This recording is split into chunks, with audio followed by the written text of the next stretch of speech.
Tak co ty říže? Co ty říže? Šikovnou tu kamerku. Jo, to je dobrá věc, no. A jak je používám? Jsem se tady v svý době vítala s takovou na čele, jako s takovou, jo.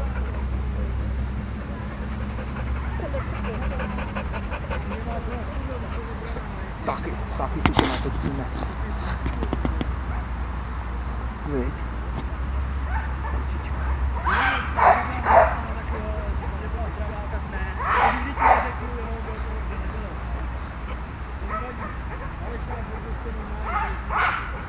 Do roboty se nechceš, jo.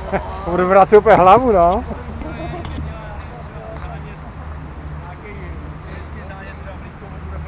Tak ano.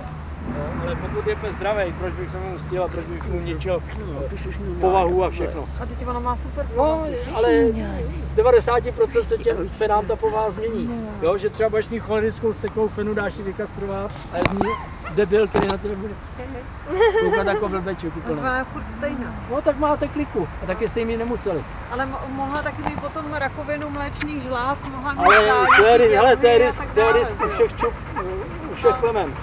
Mazo. Takže hele, schovej si kamerku a můžete začít běhat znova. Jo?